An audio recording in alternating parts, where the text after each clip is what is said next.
Bugün Konstitusiya günüdür. Ulu Öndərin bilavasitə rəhbərliyi ilə hazırlanan və 1995-ci il noyabrın 12-sində qəbul olunan Azərbaycan Respublikasının ilk konstitusiyası ölkəmizdə geniş miqyaslı qanunvericilik və institusional islahatların əsasını təşkil etdi.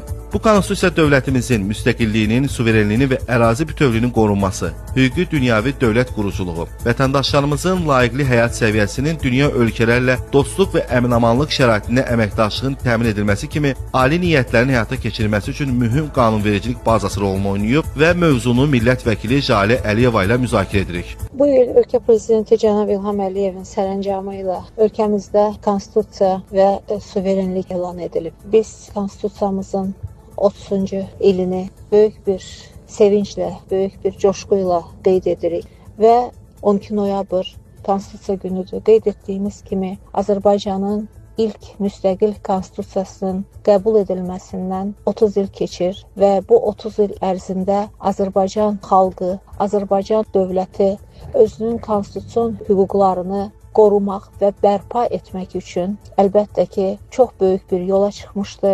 Bu yol siyasi mübarizə, diplomatik mübarizə, hüquqi mübarizə yolu idi və biz bu yolda qələbə qazandıq.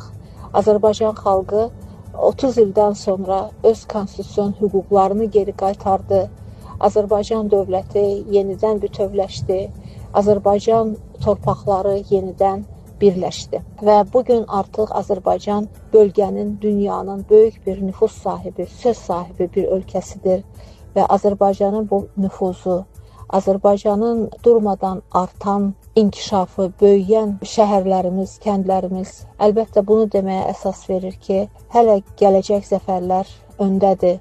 Biz böyük bir yola çıxmışıq və biz inanırıq, biz əminik ki, xalqımız, ölkəmiz Prezident İlham Əliyevlə birlikdə hələ daha böyük zəfərlərə imza atacaq və inamla irəlilədiyi yolda tarixi ədalət bir daha bərpa ediləcək və Azərbaycan daha möhkəm, daha güclü bir Azərbaycan olaraq gələcək layihələrə imzasını atacaq.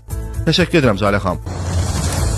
Bugün Azərbaycan Respublikası xalqımızın milli maraqlarını rəhbər tutaraq yeni reallıqlar şəraitində müstəqil siyasətini daha cəsarətlə, prinsipiallıqla davam etdirir. Konstitusiyanın tələblərinə və öz suveren hüquqlarına əsaslanaraq qarşıda duran strateji hədəflərə doğru inamla irəliləyir.